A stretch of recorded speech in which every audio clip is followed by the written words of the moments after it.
started. All right. So today we are talking about growing your business through social media.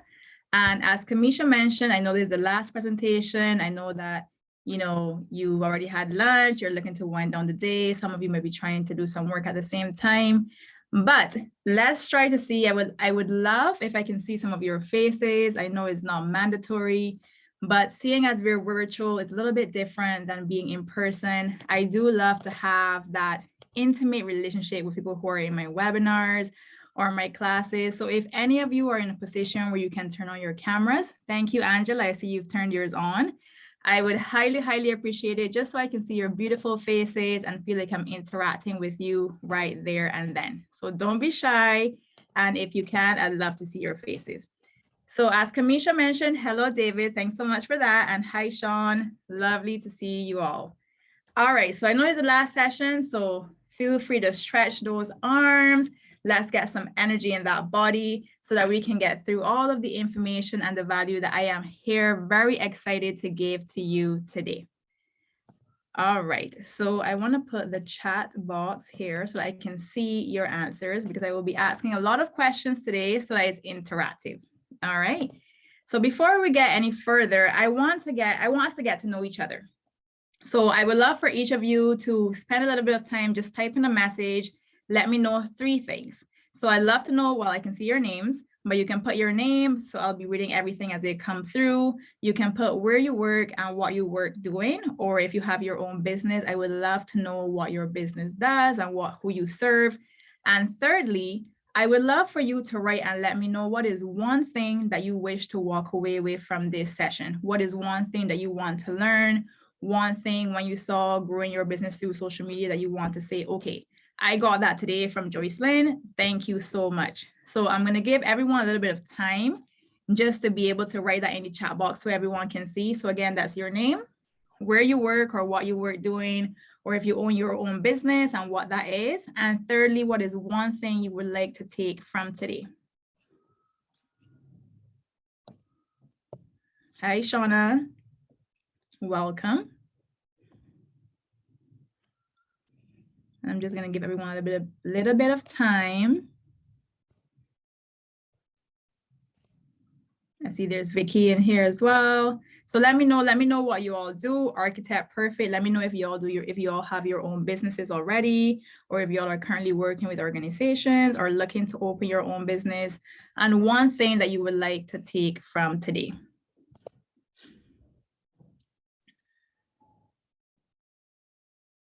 Come on, don't be shy. I'm seeing Shauna and Vicky so far. Vicky has let us know she's an architect.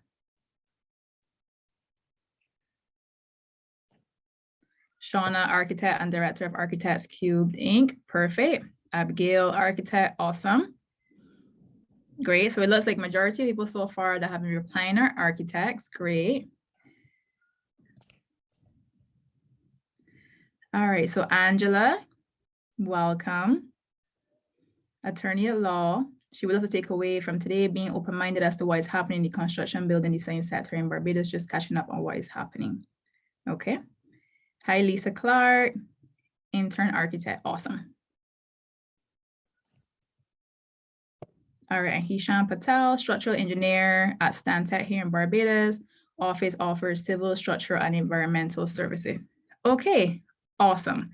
So in terms of growing your business through social media, would love to see for y'all to let me know one thing y'all are really excited to learn about. I see Linda, welcome, architect and business owner, love that. Would like to be more familiar with social media. Awesome. All right, so as those answers continue to just come in, I'm going to just introduce myself. Well, Kamisha did an amazing job. So thank you again, Kamisha. But for those of you who I may not have interacted with before, or who you may not have seen me out there before, I am Joycelyn Alleyne. I am the founder of The Growth Studio, and that is a company that's twofold. On one end, I serve as a project manager and marketing strategist on contract-based projects with large organizations like the ones that Kamisha mentioned. But on the other end, I'm also very, very passionate about helping entrepreneurs and business owners to be able to grow their brands online and ultimately increase their revenue. because that's the big goal. You want to make an impact, but you want to make sure that you're making money, correct? So that is a big goal that I have working with entrepreneurs, making sure they have their marketing systems together and making sure they stand out online. Awesome. I'm seeing Lisa, hoping to learn more about growing our IG followers. Great. So y'all are in the right room for this. Awesome. So let's get into this, a little bit of webinar rules and housekeeping before we go any further today. So as I mentioned before, if you're in a position to turn on your camera, I would absolutely love to see your beautiful faces. If not, no worries. Y'all are interacting in the chat and I appreciate that. Apart from that, I'm just really encouraging everyone to be very respectful of each other while we're here, because I am going to be asking some questions and having some interaction here. So just really asking for everyone to be respectful of that as well. And hi Lisa, I see you turn on your camera. Thank you so much. And if I know that a lot of us, because it's a virtual conference, I know a lot of you are at work. I can see you in your office spaces, and that's completely fine. If you can spare some time today to, close those tabs, not look through emails, would love that, just to make sure that you can really get all the value that I'm here to give you today. But I understand that it's a busy week, end of the first quarter, so I know exactly how that is. All right, great. So this is what we're going to be covering today. So we have 2 hours today, which I was very excited about because I normally have about an hour when I present. So it really gives us some time to get deep into a lot of the things that we're going to be talking about. So before we even talk about growing your business through social media, I'm going to be covering a couple of things that I call the foundation of marketing, in terms of must-haves that you need to have to take your business to market.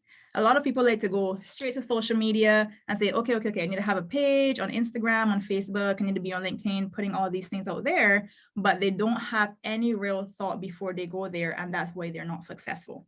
So before we even start there, we're gonna backtrack a little bit, and we're gonna go through a bit of the must-haves to take your business to market. All right. And once we have all of that together, then we'll go into how to grow your business through social media. And we're going to be going through how you can choose your channels, having your content goals, your content pillars, how to optimize your channels, as well as a process for you to brainstorm content ideas, because that tends to be something that people after a while, they're like, I don't know what to post. We're going to go through a little bit of content creation and monitoring and tracking. All right.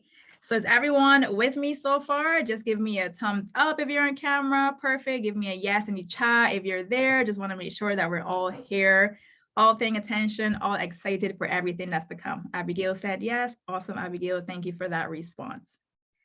All right. So must-haves to take your business to market. So the first one that I'm going to say is mindset. Now, I know you're probably looking at this slide and saying, why is Joycelyn coming to talk about marketing and even have mindset as a slide, right? So mindset, as a lot of you may have heard before, or some of you may not, mindset is important in everything, especially if you have your own business. But in particular with marketing, if you're, around marketeers, you might hear them talk about having marketing stamina. So what marketing stamina means is that a lot of things when you're doing marketing is going to be trial and error, right? It's very rare that someone comes into market, starts their business, and the very first thing they do, they're like super successful and they're an overnight success, right? Overnight successes tend to have a lot of different nights, days that people don't see to get them where they are. So mindset really comes into that. And I want you all to be mindful of that as we're talking about marketing, because I want you all to not be discouraged when it is that you all try something new and it doesn't work, right? That is just an opportunity to let you learn about what your target market perhaps doesn't like, and what can get you closer to really getting that group of people that you want. So mindset is the very first thing. I have a quote here by Tony Robbins. It's one of my absolutely favorite quotes. Where focus goes, energy flows, right? So if you're doing your social media and you're saying, oh my goodness, I'm not getting any new followers, I'm not getting any engagement, that's exactly where your energy is going to go. But if you go there and you say, you know what, I'm going to kill it on social media this year, one way or another, that's exactly how your mind is going to work. That's exactly how you're going to be creating some solutions in your mind.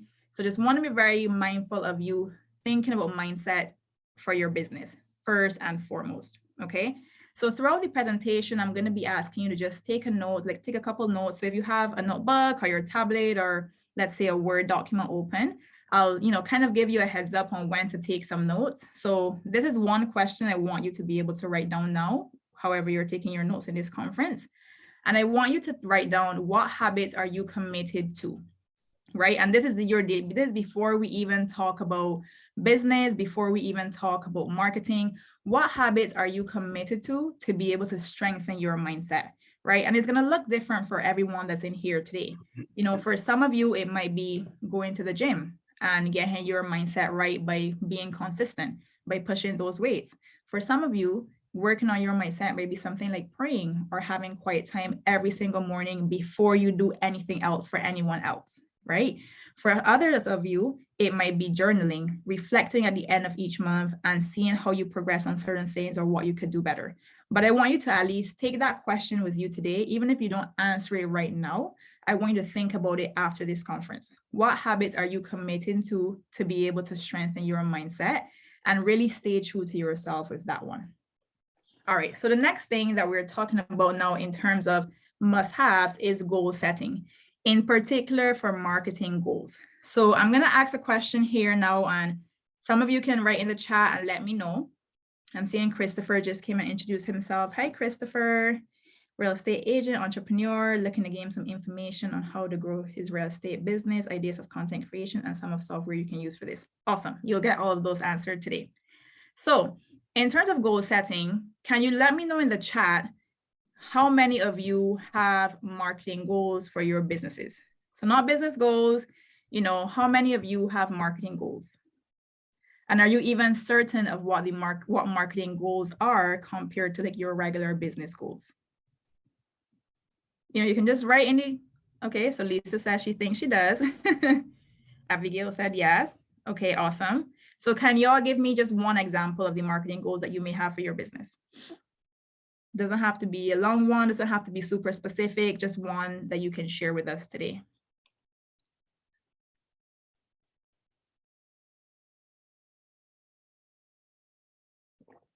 Just giving Lisa and Abigail some time to type. No pressure since y'all are the ones who said yes. Improving reach by updating website. Awesome.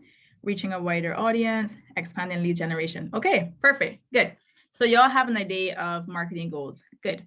So what I like to talk to with my clients when we talk about goal setting, I always like to encourage them to start with the revenue goal first, right? Because this is then how it's going to really help each of you. And let me just minimize this so I can make sure I can see my full screen as I am talking to you. So this is a rule of thumb that I like to give my clients when it comes to their goals. And I like to make sure that I let them know that my biggest recommendation is to start the first goal as you're thinking of all your marketing goals should be, what are you trying to make in sales, right? And the reason why I'm saying is because you have to be very mindful of your conversion rates. And based on that is how you're going to be deciding how many people need to see your marketing. And then based on that, then you can really strategize for your marketing. So before I really explain this slide, is there anyone in here who is familiar with their conversion rates? So do you know when you put out ads out there, when people come to your website, are you certain of how much conversion rate you have for people that actually turn into customers? Is anyone aware of that for their business? I'm seeing that Angela is saying she is resetting and she is gathering all the information and restarting your business. No problem. Okay, so I'm seeing some no's. Okay, all right. So with these no's, what this really means is that after today, when you get all the information from today, I want you all to start documenting everything, right? And this is in terms of if you do social media, how many people you reach, and we'll get into monitoring because that's really where it goes, right? It's important for you to be able to have an effective marketing strategy. You need to know what your conversion rate is. So you need to know if you go to a conference, for example, and you have a booth, how many people are passing through your booth and how many of those are actually becoming your clients, right? If you're collecting their information and then sending them emails, for example, how many of them are signing up? If you're putting an ad on social media, right, for example, and let's say there are XYZ amount of people that are seeing the ad, how many of them are actually following up for a call? So For those of you who are saying no, and I'm sure there's a couple others that haven't been able to reply yet that may be in the same boat, this is your nudge to be able to start documenting things from today. All right. I know it feels like another admin task, and in essence it is, but it's very, very important just to make sure that you're getting the return on investment on everything that you do for your marketing. All right. So this is what I want you to think when you're thinking of your revenue goal, right? And I have some numbers here just for ease, so it's easy calculation for us here today. So let's just assume that your regular service or your most popular service is $50,000, and your yearly goal is to have $600,000 in sales, right? Sounds pretty doable, right? So that just means 12 customers that you would have to have in your business. Again, easy math, right? What I want you to remember and what's important, especially when you're thinking about marketing, is that the average conversion rate across most industries tend to be between 1% to 5%. Okay. And I put 5% here just because it's a little bit easier to calculate, but you might be at 1%, right? So with that in mind, if you want 12 customers for the whole year and you have a 5% conversion rate, it really means that you need to have 240 people seeing your product every single year, right?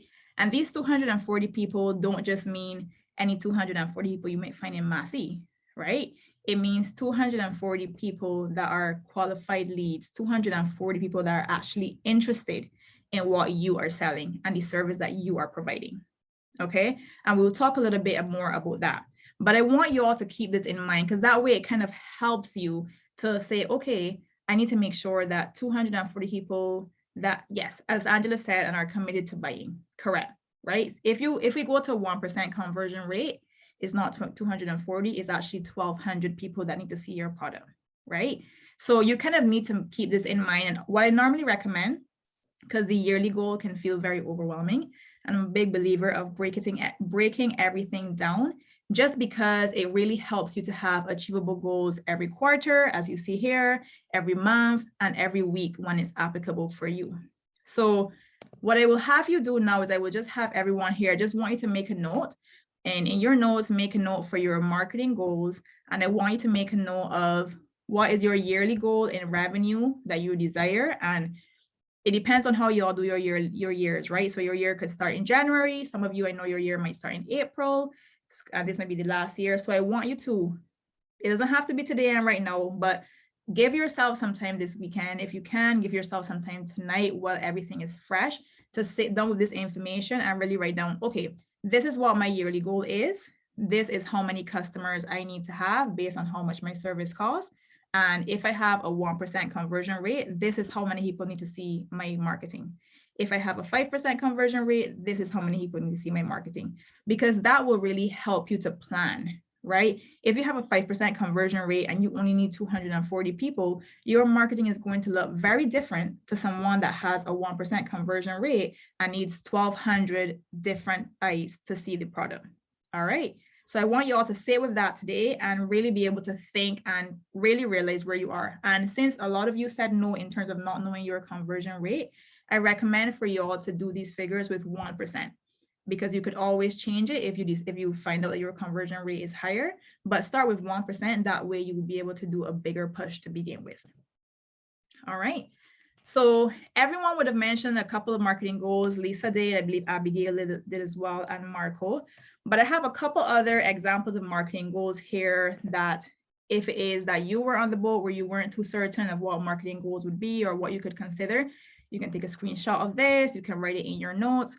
But these are some other marketing goals that I think are very important for people to be mindful of before they even touch social media, right?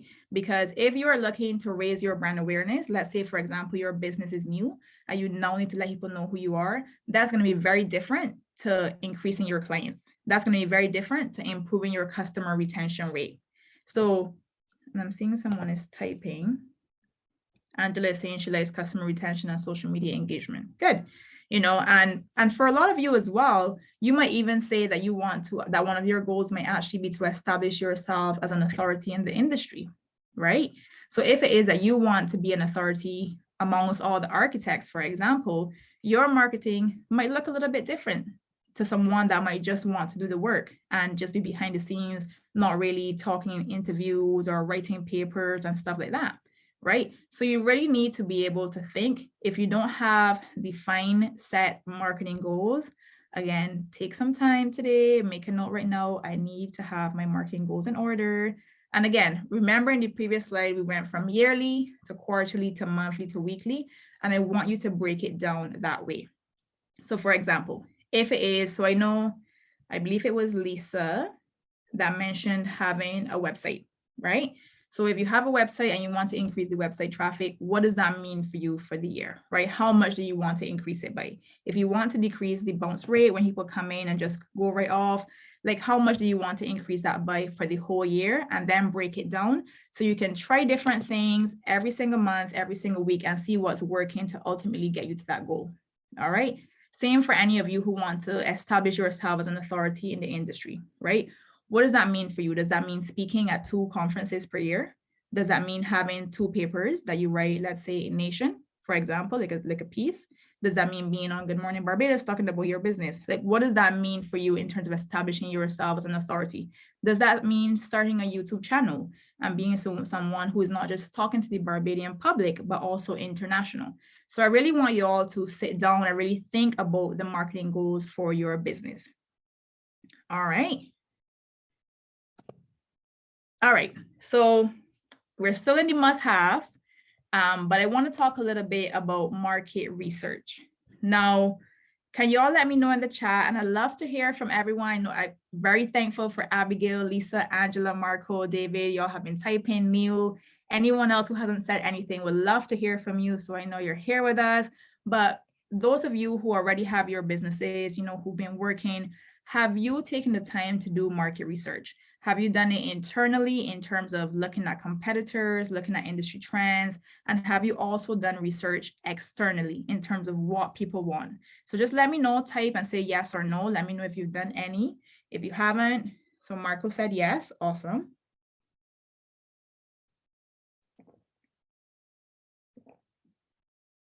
And I'll give it some time just for a couple others to let me know what type of marketing research. And Marco, what type of marketing research have you already done?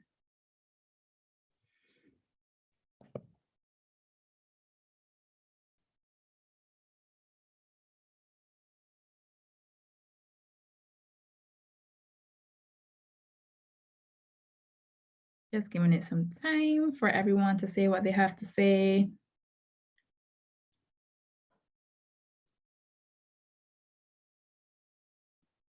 All right, so while we wait for anyone else to say yes or no versus as it relates to the marketing research, and I'll wait to see so Marco can let us know exactly what type of marketing research he has done before. Let's talk a little bit about it for those of you who may not have, right? So before you go to market, before you even engage in social media, it's important for you to do a little bit of market research. In terms of internal market research, and what I mean by that is sitting down and looking at industry trends, right? Sitting down and looking. So Marco has replied. Marco said, search competitors, look on specialized websites about clients targeting. Awesome. Contacted architecture, marketing people. Great. Okay, good. So Marco gave us a very good starting point there. So in terms of when you're doing your market research as well, what I would highly recommend for you all to do is also to keep a track of this. So I know, again, it's something like a little bit of admin work, but to actually document these findings that you have is much more easier for you to, reference it after when you're looking at other things. But I want you all to look at your competitors, okay? Especially when it comes to marketing. Look at your competitors. What social platforms are they on? Do they have a website? What are their prices and offerings, and how is that different to you, right? And you can even look at some regional individuals as well, and also international, just to see overall industry trends, what that's like. Look at their marketing and what makes them stand out. Is it that their brand is strong? Is it the type of content?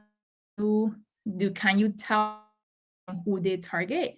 That is all type of things that you should be documenting and looking at when you're doing your own research about your industry. And Sia Angela is saying, in the area that I worked in previously, annual conventions overseas gave me an idea of what is happening in the area and the list activities. Exactly. Perfect. So that takes us perfectly into external market research. So this is a very important part and is one part that is very often overlooked by everyone who is starting their own business. And I think that's really because people think that when you say market research, it needs to be expensive, it needs to be something that is professionally done. And that's really not the case if this is where you're starting. As you begin to, get better revenue and everything, that's something you can invest in. When you're starting out, you really want to make sure that you reach out to your friends and family if it is that they are the type of clients that you're looking for your service. If you have previous customers, whether it's in your business, or maybe you would have worked at a company that did something similar to what you're now offering on your own. So you can reach out to them just to ask them some questions, just for a quick coffee chat, just to be able to pick their brain. It doesn't have to be something that is very formal. It doesn't have to be always like a survey that you send them online, but conversations that you have with them and then document, that also counts as research. And as well as potential customers and followers, if you have the network and database to be able to reach these people. Angela is saying industry magazines in the area give me ideas of what is happening and the training necessary. Exactly. So when it comes to external, the main things that I definitely want you all to be able to focus, especially as it relates to marketing. So there's a lot of market research you can do for your business on the operational side of it. But in particular, as it relates to marketing, you want to be able to find out what is their ideal solution to their problem as it relates to your product or your service. Okay. How much money are they willing to spend on a product or service like yours? What are their pain points and challenges as it relates to your business? What do they look for before they invest in a service provider like yours, right? Where do they find their service providers? Is it mainly by referral? Because then that goes into your marketing. Is it on Facebook? Then that goes into your marketing. Is it by searching in Google, right? And what platforms do they spend most of their time on? And this is very important as we're going into talking about social media, because you might find someone who only finds someone, let's say, for example, through LinkedIn, that's the only social media they're on. Then you might find someone else who looks for things on Instagram, right? So you really have to be able to answer these questions. Is there anyone here who can answer each of these questions for their clients? You don't have to answer them now, but I just want to know, if you look at all of these questions, do you know the answer to all of these questions from your target market? So do you know exactly what their ideal solution is to their problem? Do you know how much money they're willing to spend on what you're offering? Do you know their main challenges? Do you know what they look for before they make their purchasing decision? Do you know how they find their service providers, like how they find their architects? Or do you know what platforms on social media they spend most of their time on? So you can just put a yes or a no in the chat just to let me know. Let me know if yes, So I see Neil is saying no, but I always ask all clients how they have found us. Great. That is a great way of including research into your everyday practice. And Neil, if you don't mind me asking, what is the main common answer that you would get from your clients when you ask them that question?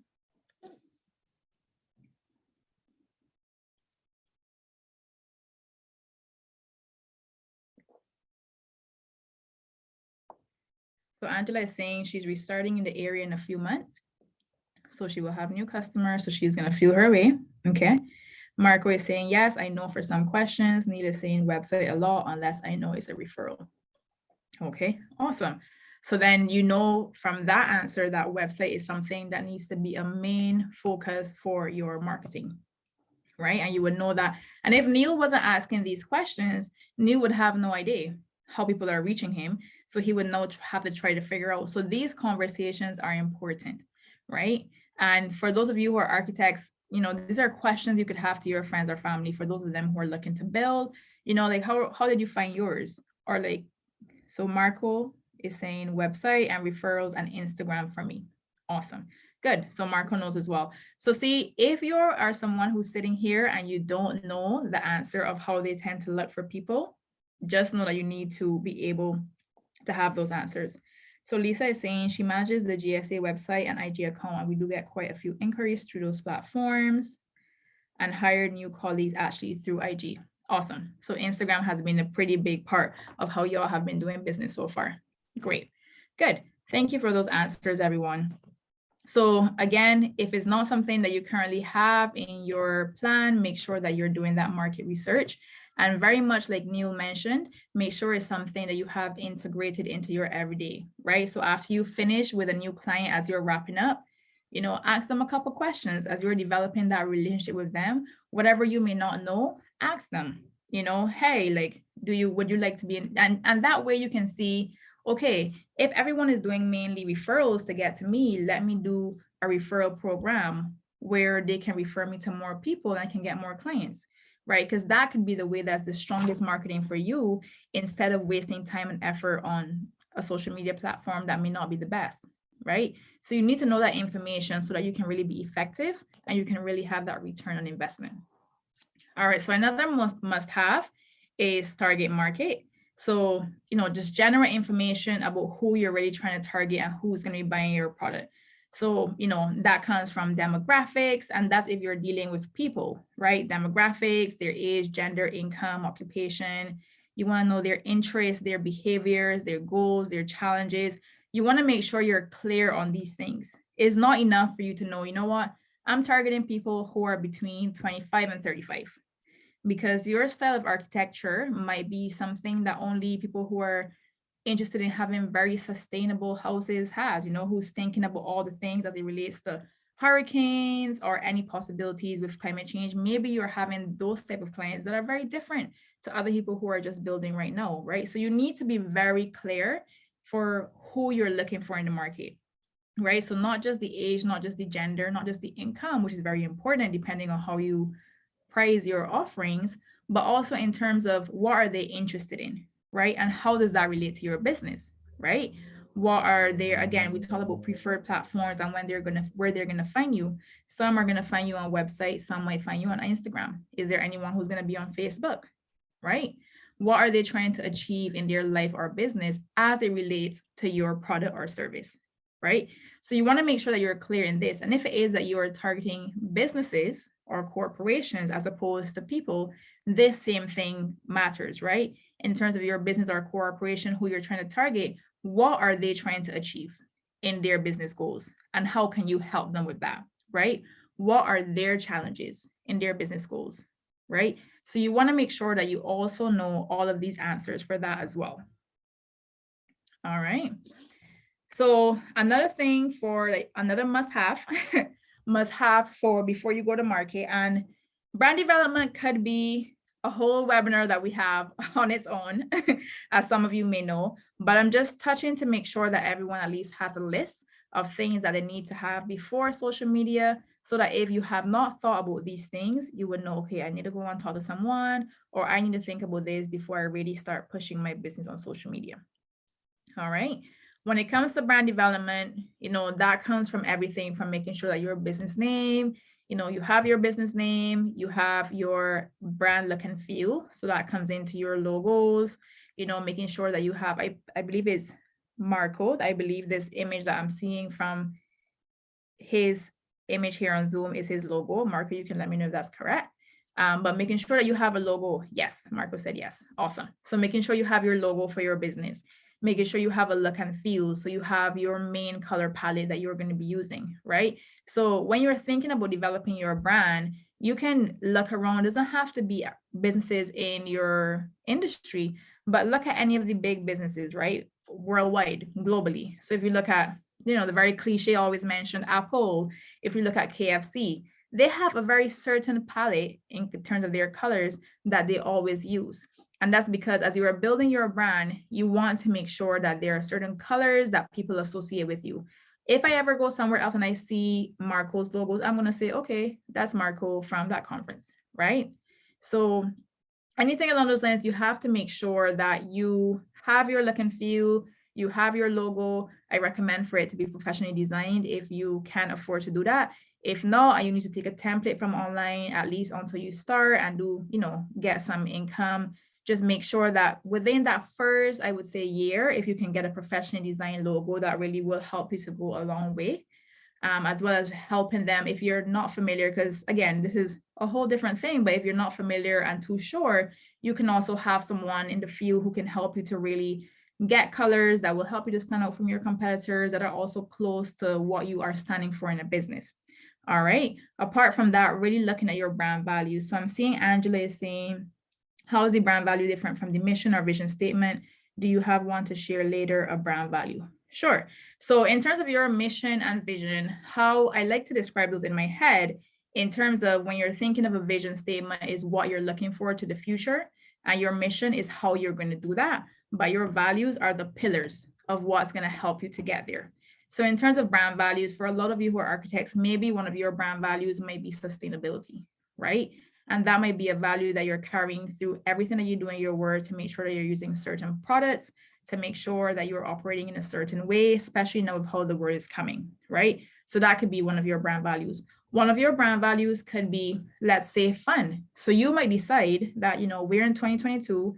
I no longer need to have a super corporate brand where my language is, just super corporate and here is blah, blah, blah. You might decide that you want your brand to be quirky, right? And you want it to be fun. That could be one of your brand values. And the brand values are important because, and I always recommend for you to choose at least 3 brand values. And they're important because once you choose your brand values, that's going to help you to develop your brand. So for example, if it is that you are choosing sustainability as one of your brand values, for example, right? You might decide whenever you start printing, let's say collateral for your business, whenever you start printing banners, etc., you're only going to be printing with a certain type of material, right? So it all kind of is still very streamlined. You might decide something is going to be fun and it's not going to be corporate. So if it is that one of your brand values is, let's say, fun or quirkiness, then that's going to go into the copy or like the captions that you're going to have on your social media. So instead of being, very straight to the point, you might add in a little bit of puns, you might add in a little bit of smiles. Yeah, you are going to have to use that. So you have to decide on what your brand value is going to be, right? And Angela is saying, agree, you just gave me the date. Great. Oh, or the font. Yes, correct. Exactly, Angela. So if you're going to be a quirky business, your font is going to look very different to what a very corporate business is going to look like. So you want to make sure that you're clear of your brand values. And then those are also going to help you with your brand personality and your tone, right? And this all goes into, so imagine, let's say you are going to a conference overseas and you're setting up a booth. If you're clear on your brand values and your brand personality, that's going to go into the design of the booth, right? So all of it really plays into together, it all comes together. And then lastly, the key messaging. So this is something important that I do want to make sure I reiterate before I go forward. And key messaging, normally when I tell people, you need to make sure you have an elevator pitch. I'm sure that most of you in here have that already, elevator pitch, but you want to make sure that you have key messaging for your business.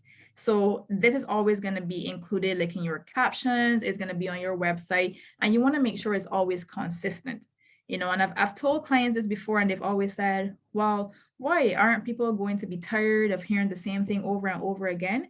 And the thing is, you have to be mindful of the fact that you're building a brand, right? So if you think about brands here in Barbados and you think about slogans, for example, right? So you have Barbados Public Workers, this is where you belong, right? You have Sheraton, the mall that has it all. The reason why we know that just from hearing them, the reason why I can say that without having to look it up is because we have heard it over and over and over again. All right, so if there is certain key messaging, let's say about that Lisa has about her business, and every single time Lisa's at a conference, she describes her business as XYZ, right? And then she's on her website and it's described the same way. And then she's on social media and it's described the same way. If anyone else who is asking someone who's not Lisa what her business is about, they're going to be more likely to be able to say the exact same thing that she has just because she's constantly saying the same thing, right? So you want to make sure that you're always communicating the same main message. So obviously there's some things that are going to change if you're showing different designs that you have, if you're involved in different projects, but the overall key messaging of your purpose, the overall key messaging of what you do should be consistent across all of the platforms that you're on. All right. So that's pretty much just brand development in a very quick nutshell that you have to be very mindful of, especially if it is that you haven't given it thought yet. All right. So are y'all seeing where I kind of had to cover all of these things before we really started going into social media? So I'm seeing David is, yeah, he's nodding his head.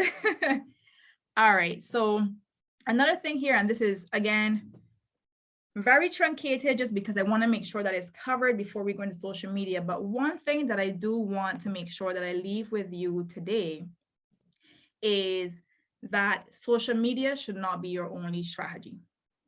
Okay, social media should support your marketing, it should support your business, but it should not be the only marketing that you have. All right, there are a lot of people who go into business, a lot of entrepreneurs, and they get it. You know, social media is free, it's cheap, it's easy to get on social media. But the challenge with that is that you don't own your social media. I think some of you may remember, I think it was last year, when WhatsApp, Facebook, and Instagram went down on the same day, right?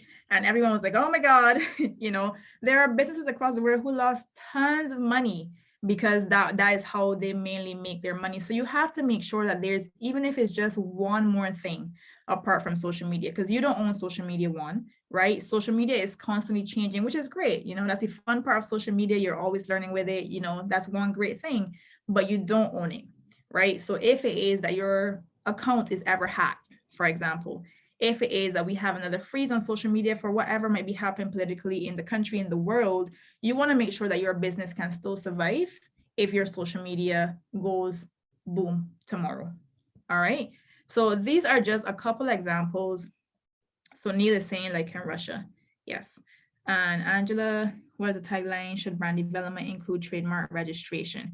So to answer your tagline question, this could be, it's pretty much tends to be like a phrase that accompanies your logo. So like a phrase that is accompanied every single time you see it. So similar to Barbados Public Workers, this is where you belong. So the small phrase that helps people to associate something with the brand, right?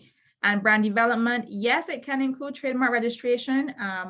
I think a lawyer may be a little bit better to deal with that in terms of those questions, but that is not necessarily straight from the front, from the very beginning. All right. So now, in terms of just channels, initiatives, and budget, before we go into talking about social media, I just have a couple of things here mentioned just so you can kind of note them down if you haven't thought about it, to make sure that you are thinking holistically instead of just on social media when you're thinking about your marketing, right? So digital strategy, and again, this list is not all encompassing, but just a few examples.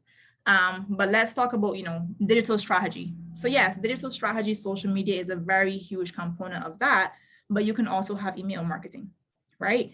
There are a lot of free email marketing softwares until a certain amount of subscribers that you can look up online, that you can use, and you can start building your email list. So that way you can start emailing them directly. When you go to a conference, you can make sure that you're collecting everyone's business card, and then you can send out emails to them, right? Just to make sure that you're continuing that conversation, because they are going to be warmer leads than the first person that may come across your Instagram, right? So email marketing is always a very good one to have. Then you have Google Business, or, you know, Google Business features or Google Ads. If you don't have your business registered on Google Business, I highly recommend that you make a note right now in your notes. Set up business in Google Business. It's free. You want to make sure that when people are searching for something online, if I search architect in Barbados, I should be able to find a list of all of y'all on Google. And if someone else searches architect in Barbados and they cannot find you, you have a problem. Okay, so just make sure that you have that in your list. Okay, and I will give my email address towards the end as well of the presentation. So that if it is that any of you need any assistance with that, as we continue, we can always continue that conversation after today's presentation. Okay. My computer seems to have stuck a little bit. Just want to make sure, can everyone hear me well? Or am I stuck? Good. Okay. Awesome.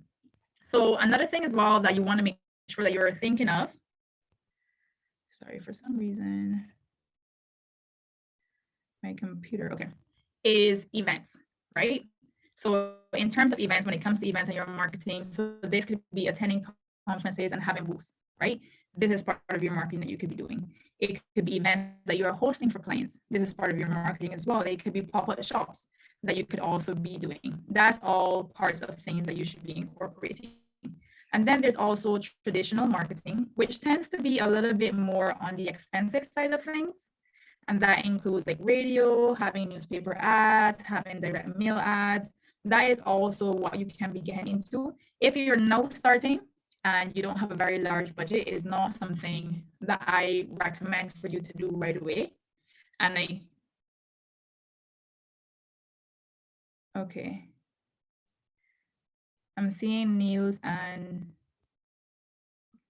okay.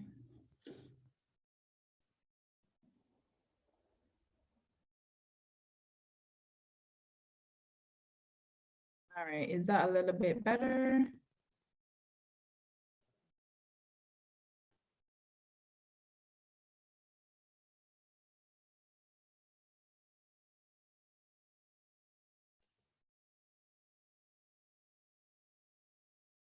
All right, so I just stopped my sharing just for a bit. I think that my system might be a little bit overloaded. So just want to make sure everyone can hear me well before I share again. Sorry about that, just some slight technical difficulties.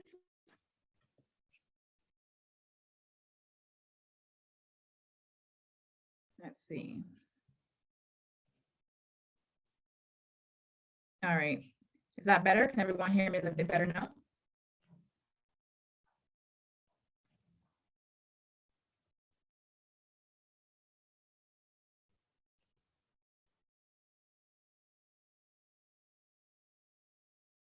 Okay, video is a bit delayed.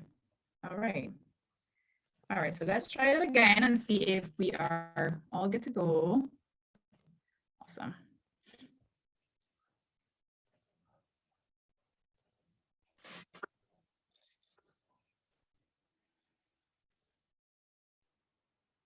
Sorry, just my computer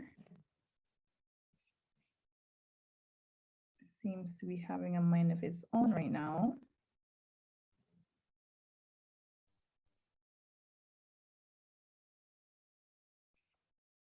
All right, so we are back in business.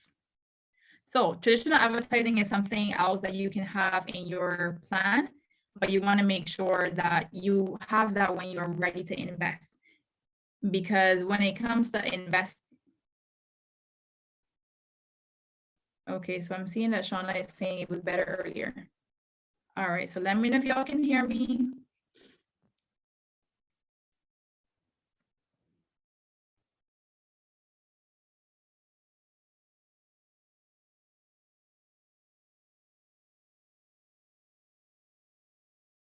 All right, so what I am going to do is just log out really quickly and come back in. I think there is something in my computer that is becoming a bit of a problem. So apologies for that, everyone. Just give me 2 quick seconds.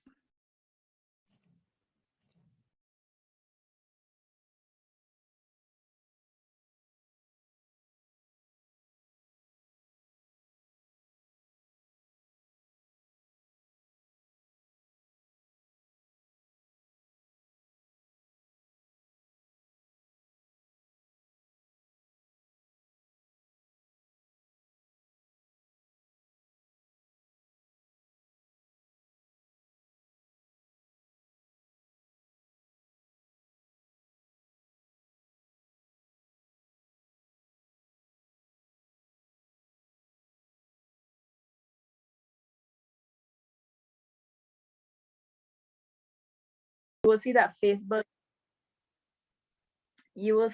Facebook is still #1 as of January 2022. So there are a lot of people that are saying, yes, Facebook is dying, et cetera, but right now it's still a lot of people that are spending their time there. So it might still be very valuable for you to consider having some spending money there. I know that Neil mentioned, I believe it was Neil and Lisa mentioned, they have some ads that they run on Facebook and Instagram. So good. Following from that, you will see that YouTube is also up there. People spend a lot of time on YouTube. So if it is that you have a business and you want to be incorporating YouTube, you can do that as well, right? Then there's Instagram, of course, another very popular one. TikTok has risen in the past year and a half. I know there are a lot of people who are saying TikTok is for the young people only, and Gen Z. And yes, there is a very young population on TikTok, but there is also a mature population on TikTok. So, I mean, that just depends. I wouldn't put it to be your main, for this industry, I wouldn't put it to be your main social media if you're starting. That could always be something once you have the time and the resources to add. And especially if it is that you are building your business to be quirky, to be fun, TikTok can be one of those platforms where you can really, kind of loosen up a little bit and really show everyone your personality. All right. So now let's continue on to the next slide where we're going to talk about content goals. So a lot of people tend to start their social media and just start posting. They just start posting and they just start posting how, like, hey, buy this. This is the price. Hey, this is who we are. But again, they don't have any of the goals that they're actually keeping in mind. So we talked about marketing goals before and how those are very important, but I want us to also talk about content goals, right? So these are a few of the main content goals that I always like to recommend to individuals to have. So in terms of, you might be looking to raise your brand awareness for those of you. So Angela is saying she's going to be restarting her business. So she may want to raise brand awareness as one of her content goals, right? Then you might have someone who's looking to build a community. You may want to boost your engagement, right? I know for a lot of you, the main things you're looking at are creating new leads, right? Because that's always important. And you're also looking to drive, whether it's in-person sales or sales to your website, drive website traffic. So you want to make sure that you're always very, very clear on these content goals, because that's going to help you as you actually create everything that you're creating for your social media. All right. And you can achieve a lot of these goals by doing different type of content. There are a lot of people who fall to just doing the same post over and over again. And I am all for repurposing content, and content that you may have posted 2 years ago, posting it again with a different spin, because, sometimes things stay the same and you just kind of want to show it back and remind people that you're offering that. But there are different ways that you can really, for example, create new leads, right? So you could educate them. So for example, Lisa might decide that she's going to do an educative type of post on Instagram and Facebook, letting people know about, again, let's say the type of materials they can use for something, right? And as she does that, her call to action could still be, contact us if you're interested in building with this, contact us if you're interested in having this in your next home, right? So she's still getting those leads, but she's making sure that she's cutting through the clutter to get those people who are particularly interested in what she's talking about, right? You can choose to entertain as well. I wouldn't necessarily recommend it as much, So I mean, if you go, like, for example, on TikTok, you might see a lot of doctors that are doing the trending dances and they're teaching people, so there are a lot of people that are entertaining. If that's your personality, that is something that you can consider. I don't think that you have to have the trending dances. That's definitely not something that you need. Not something that you need, but you can entertain as well. And that can come in different ways, right? You can also inspire and motivate, and you can collaborate. So, you are all here at this conference today. So I hope that you all have, been interchanging contact information. If you have met people who you've never met before, even though it's virtual, because the same collaboration that you're doing here at the conference or same collaboration you may be doing elsewhere, you can take it online, right? So if there's something, you might have someone who's better at doing something or who focuses on a particular area, and then you can do the other area that complements. Y'all can collaborate in creating content online. Now Instagram has that feature where you can both post something and it can come from both of your profiles. So really be mindful of doing that as well. So I'm seeing Angela is saying, should we tell a story, a brand story? And yes, that can always be a part of your social media in terms of storytelling. It doesn't have to be something you do every single time, but as you're building your presence, it should definitely be top of mind. Some co-branding experience with new persons. Exactly. Because when you actually collaborate, especially online, what's good about that is that you are going to be able to reach new people, right? So if you collaborate with, let's say, not another architect, for those of you who are architects in here, but if you collaborate with someone else in the industry who you can do work together, you're not just catering to your audience, but you're actually also being exposed to their audience as well when you collaborate. Yes, complimentary service provider. Awesome. So if we go on to the next slide now, we can talk about some content pillars. So before I fully go into this and explaining this, I would love to hear from you all in the chat. How many of you have specific content pillars? And when I say content pillars, I mean categories that you have for your content on social media, that you have decided all of your content will stem from these categories. Do any of you have content pillars that you have fully decided? Let me know in the chat if you have content pillars. If not, let me know how you choose what you are going to be posting on a given day. And I'm just going to give it some time for everyone to write in the chat and let me know.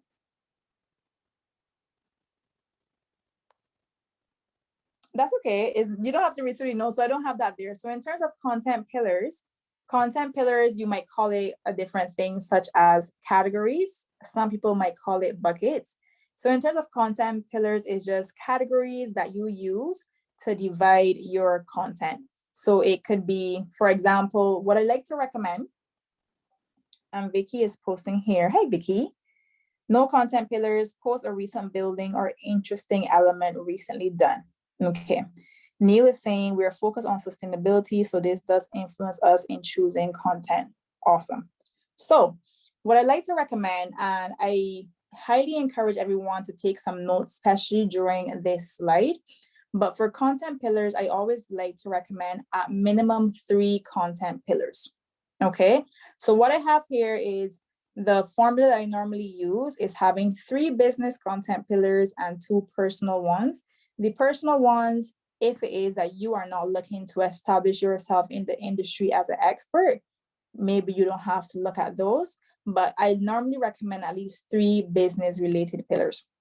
So these are categories that are directly related to your business and what you do. So for example, Vicky mentioned, let me go back to the chat. Vicky mentioned recent building or interesting element recently done. Okay, so recent building. So let's say, for example, Vicky, you are an architect as well, correct? And Lisa said, we're still trying. Yes, awesome. We're still trying to find our groove, but we typically post new projects, completed sketches, works on site, past projects, details, and design inspo from Pinterest that we use in client presentations. Awesome.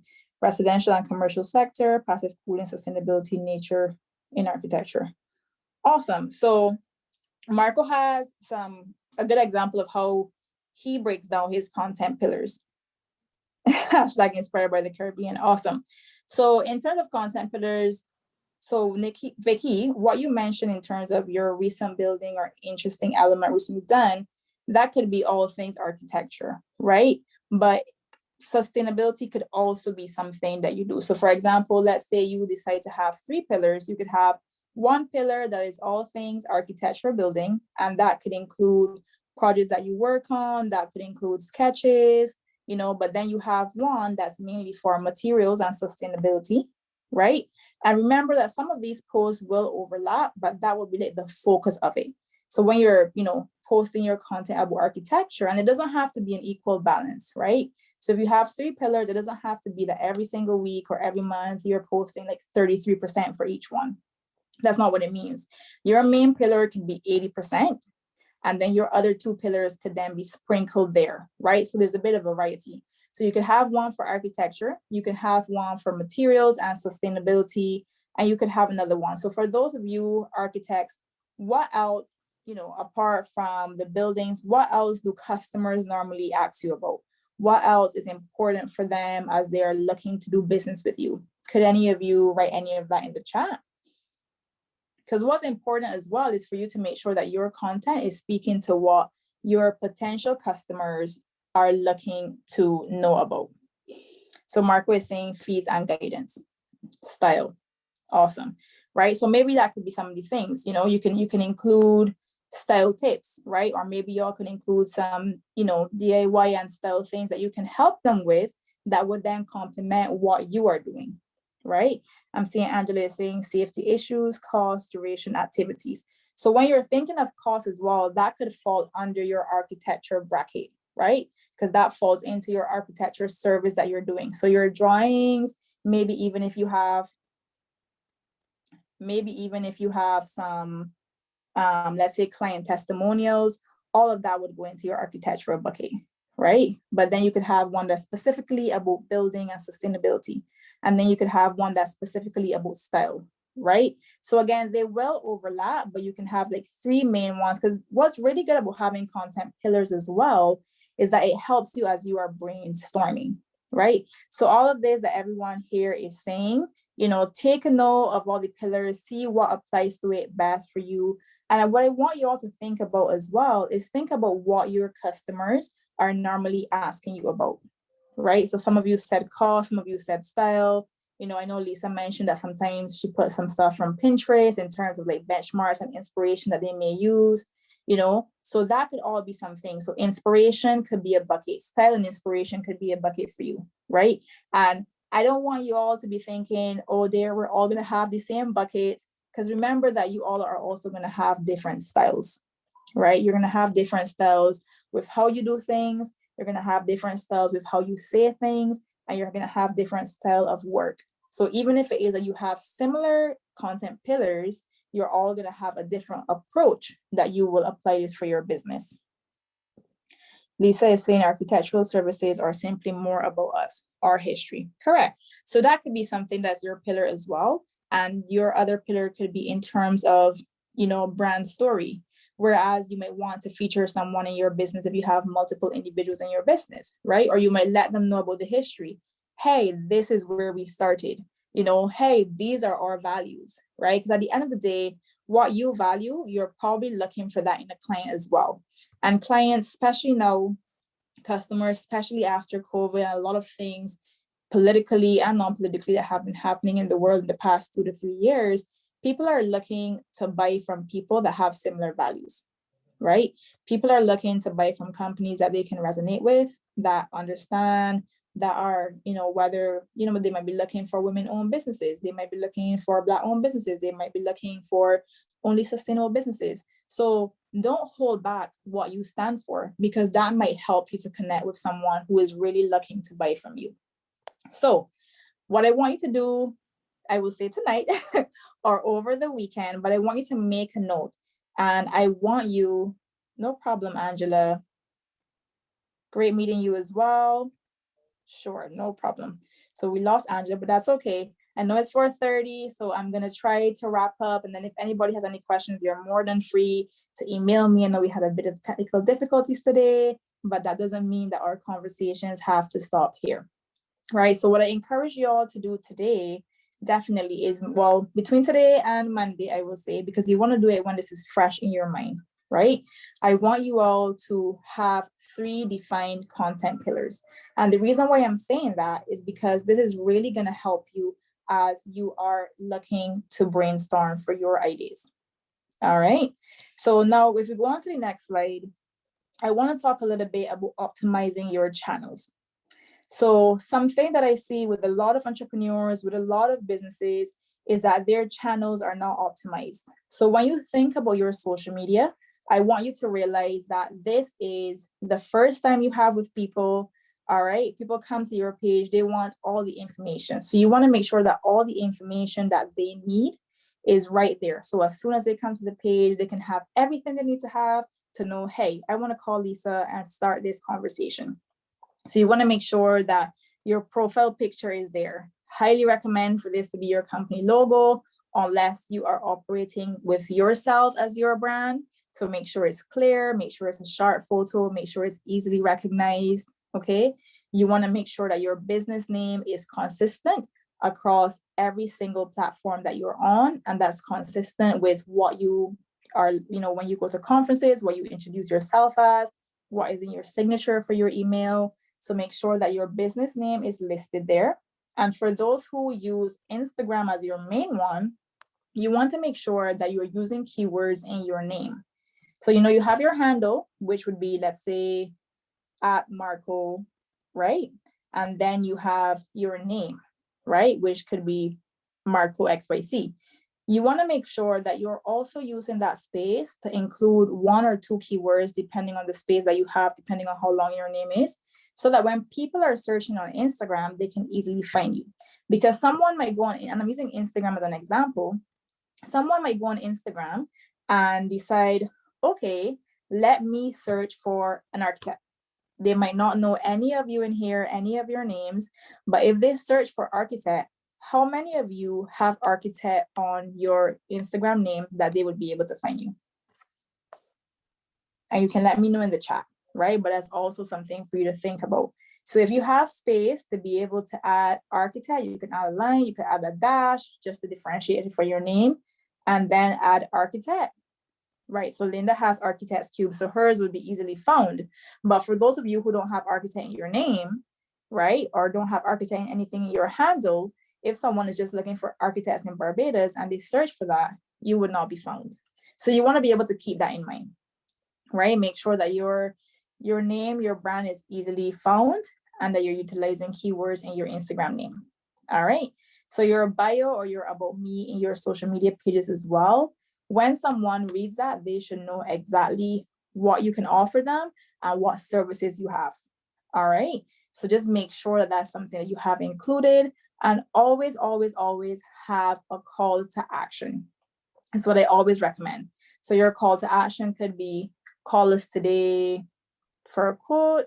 Your call to action could be sign up to our email list below. Your call to action could be download our freestyle guide. You know, want to make sure that you have one so that when people read your bio, they have something else to do. You know, think of yourself when you're on social media, there are like 10,000 messages coming to you at the same time. So you want to make sure when you do have their attention and they do land on your profile, that they can actually do something as you have their attention. So always have a call to action in your bio and in all of your captions. All right. And then in terms of highlights for Instagram or just your main information, make sure you have as much information as you can have for everyone to be able to make their decision, right? So can people find you? Is your address on your page? Is your website on your page if you have a website? Is your number on your page? Do you have all of your products or services listed, right? Do you have any testimonials that you have listed? Do you have how people can get in touch if they want to book, if they want to schedule, a session to come in and have a conversation with you? All right. So you want to make sure that all of that is very much in your information. Okay. And the reason why I said testimonials as well is because testimonials are very important. You could have an amazing website, you could have an amazing page, but word of mouth goes a long way. So for those of you who may not have referrals, right, you may want to make sure that you have some testimonials. If you can get a client photo, that's even better, just so that people can see that other people are saying, oh yeah, it's great to work with Abigail. Like, you should do it. She helped me with XYZ project, So Abigail is saying, what do you mean by a call to action? That's a great question, Abigail. So when I talk about a call to action, I'm really talking about making sure that you have a statement that helps the reader to do an action. So for example, your call to action could be follow our page for more style tips, right? Your call to action could be call us today at XYZ to get a quotation. Your call to action could be visit our website for more information. So it's really pretty much just a phrase where you are asking the reader to do something normally related to your business. No problem. All right. So that's pretty much in terms of optimizing channels. So now in terms of brainstorming content ideas, if we go on to the next slide, brainstorming content ideas is something that a lot of people tend to find a challenge with. And we can see that in the next slide. Awesome. So when you're brainstorming content ideas, we're going to talk about a little bit of things that you can do. You can take some notes, but I want you to remember that all of you are the experts. You're the experts in your field, right? But even though you're the experts, sometimes we think about things too much and we even need some help when it comes to content ideas. So before you even go elsewhere, I always recommend for you to do a brain dump. And pretty much everything that people ask you, everything that you know about, what you're offering, architecture, etc., make sure you write a full list, because everything can be turned into content, whether it's something that is educational, whether it's something that you are doing a video about so that people can see you and see you speaking on the topic. No problem, Kevin. Thanks so much for coming. So if we go on to the next slide now, there is a couple ways that you can brainstorm for content ideas if it is that you're having a bit of a block with your brain. So on the next slide, we're going to see a couple websites that I normally recommend for my clients. So just going to wait for that next slide to load for you.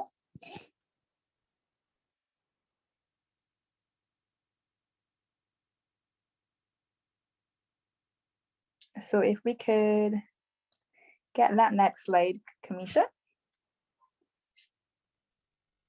So we can talk about some websites.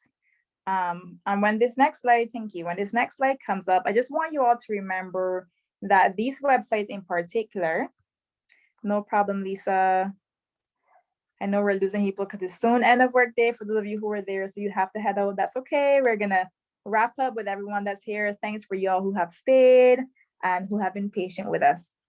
So in terms of brainstorming content ideas, I want you to make sure that these websites you're using as sources for inspiration and not to copy the ideas that you see. All right, so keep that in mind. So, there are websites such as answerthepublic.com or also ask.com. You will see a lot of online marketers talk about these. These are pretty much websites that you can go to. You can type in a keyword, and then you can look at the most searched questions that people are asking worldwide on Google. So that is really, really neat. So you can start creating some ideas from that, because it's telling you exactly what people want to know, right? So the free version only allows for one search per day, but that's more than enough, right? Because you can search multiple days. So answerthepublic.com and also ask.com are great websites. YouTube is also another one. So once you actually decide on your content pillars, you can go on YouTube and you can type in keywords on your content pillars and everything that you're looking to post about, and see what are the most popular videos out there. When you go and you see all the videos that have tens of thousands of views, those are the type of topics that people are interested in. So make a note of that and be sure to explain it in your own way. Let people know how you are doing that. Because if it is something that's very popular on YouTube, it means that there are a lot of people who are asking those questions. Okay. Another website that kind of will help you with your brainstorming for content ideas is Reddit. So Reddit is still something that's very popular, something that's very much used by a lot of people. I know is mainly going to be a North American base that you will find there, but it doesn't mean that people here aren't asking the same questions. So very similar to YouTube, you can go in, search for some keywords and see what people are asking. What are the questions that they're asking? What are they trying to get, answers on when it comes to building, when it comes to architecture? And then you can provide that response for people on your page. All right. Any industry subscriptions and podcasts that you listen to, any of those books, be mindful of thinking of all of those common themes that come up and include that in your content. All right. Just obviously give it your own spin. And lastly, any non-work experiences, as you're experiencing life, I always like to keep a note tab on my phone and just make sure that I actually, I might be out on a hike and an idea might come to me when I'm there. Just make sure you're writing it down. Okay. And remember, repurposing is king. Because you posted something a year and a half ago does not mean that you can't repurpose it in a new format to post today. All right. So if you move on now to the next slide, this is just, and you can take a picture of this with your phone, or you can take a screenshot on your computer. This is how I like to recommend my clients to brainstorm their content ideas. Okay. I like them to list all the pillars that they have chosen. So for you, it'll be between, if you want to be overly ambitious, you want to include some personal ones, you can have up to 5. If not, you can have your 3. And then on the left-hand side, I want you to include all of the goals that you want for your content. So that could be selling, that could be creating authority, that could be building community, it could be creating leads.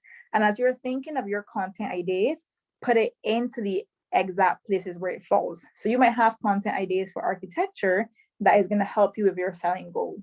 You might have content ideas for sustainability that's going to help you with becoming an authority in the field.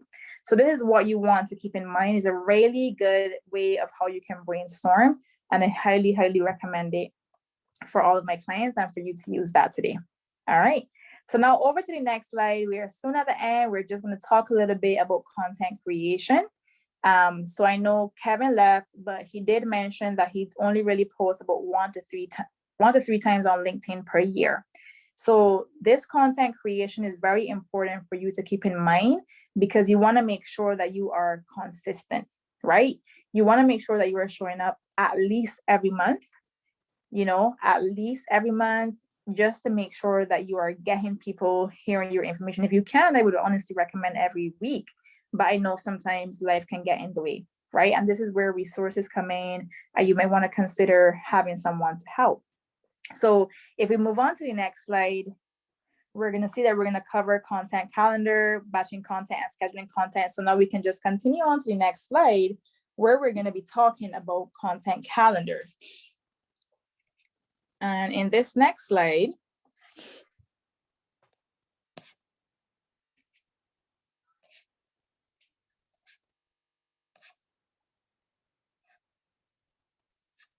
thanks, Kamisha. I've taken some screenshots of the fields that I use personally, so that you can take a look of what I use to create my content calendar.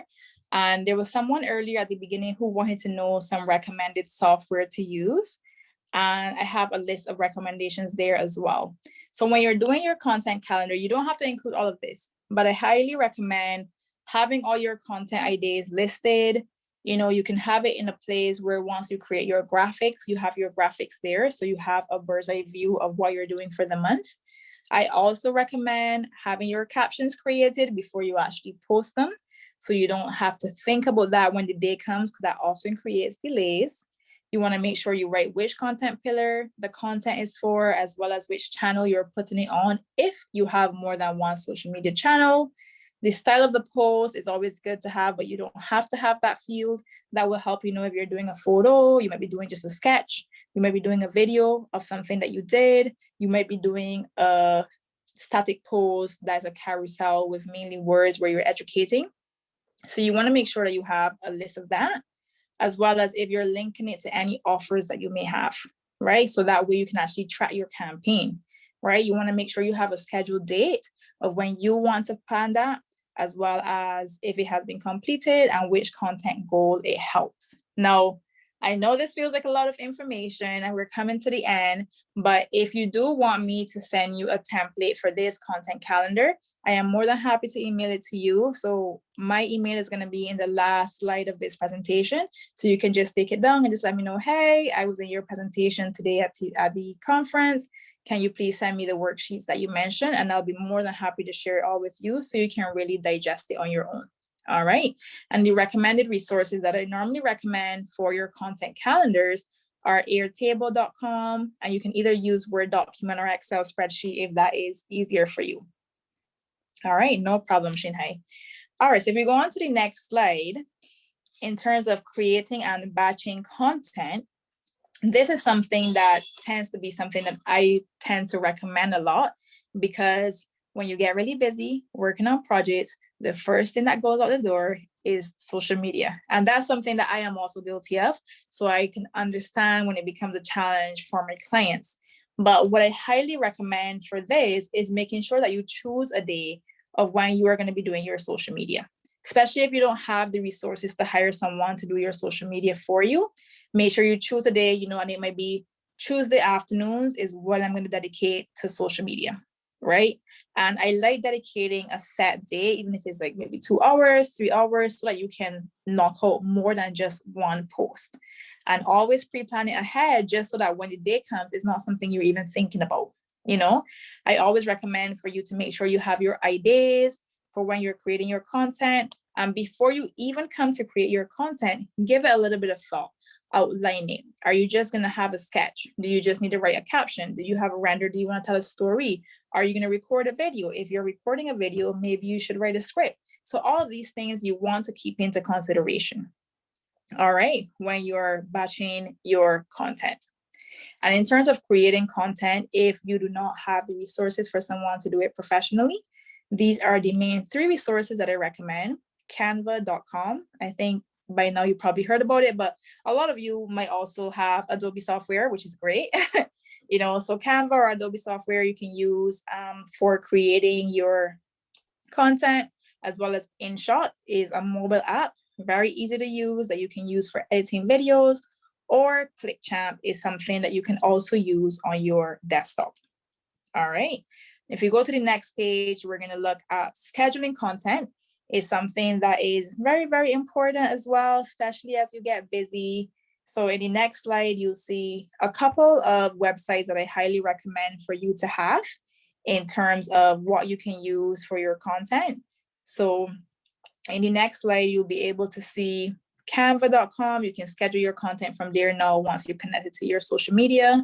There's later.com. They have a free version and a paid version if you want advanced features. You have planoly.com as well, and you have buffer.com. In terms of my recommendations, if you're designing from Canva, use Canva to schedule your posts. It's just easier.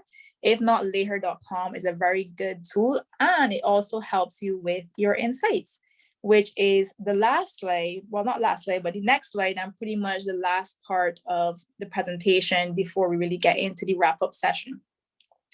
So in the last slide, you'll see monitoring and tracking, and we spoke about this before. And I really want to reiterate that it's really important. I know that there are a lot of people here that said they don't do it often, they don't do it at all, but you can't improve what you don't measure, okay? And I want you all to remember that you can't improve what you don't measure. So tracking your marketing efforts, especially on social media, is crucial to make sure that what you're doing is effective and not a waste of your time and resources. All right, so in the next slide, there are a couple of main things that I normally recommend for people to look at when they're monitoring or tracking their social media. What I personally recommend is having all of these fields in your Excel or your Airtable sheet when you are doing your content calendar, so that at the end of the month, you can just go in and write in the fields for the exact post that you did. That way you don't have 2 whole new documents you have to create. So you want to keep track of, how many comments are you getting if it is that you want to be engaged that way, right? How many follows, how much reach are you getting with your posts? I have likes listed there, but likes really isn't something that I believe is important anymore on social media. People might see your things and they might save it, they might share it, they might message you, and they might not like it, right? So likes is not something that's super important for you to focus on.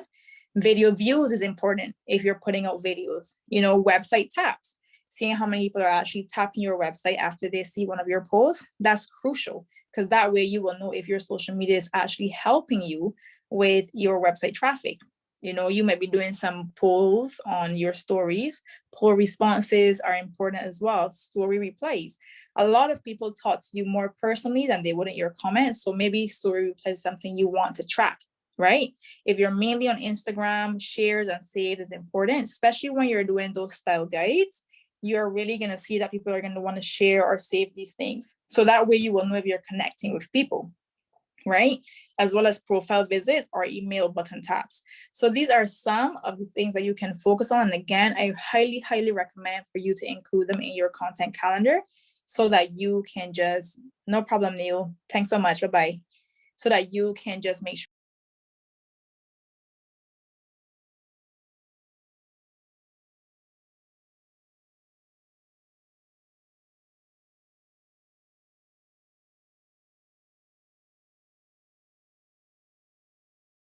Of everything. Abigail is saying mute.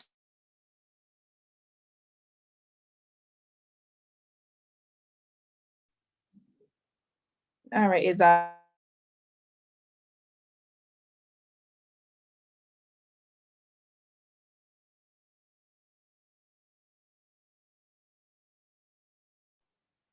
is dropping in and out. All right, so let me know if you can hear me better now.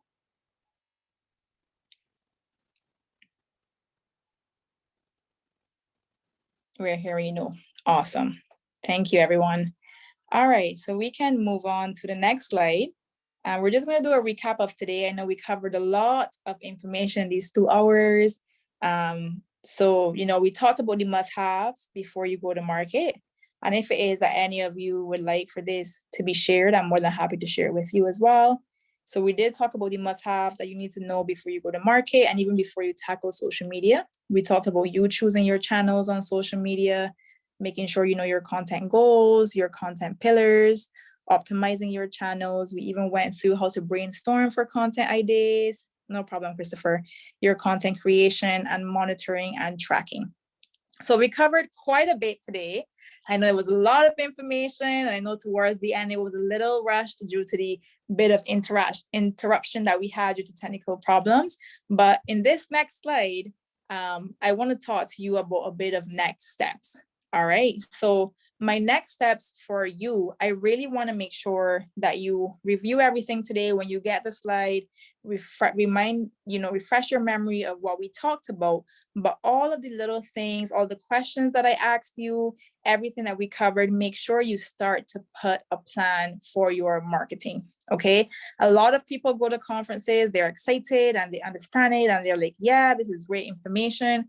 And then 1-2 days after, they go back to their normal lives, like nothing happened. I don't want that to be you today. All right. So make sure that you are taking action, because information without action means nothing. All right.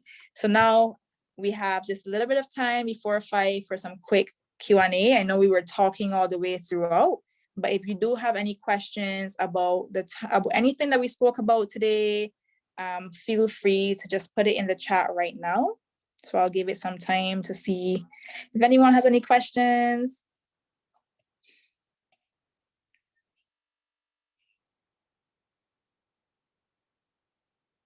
Awesome, Laura. Thank you for being here and thank you for that.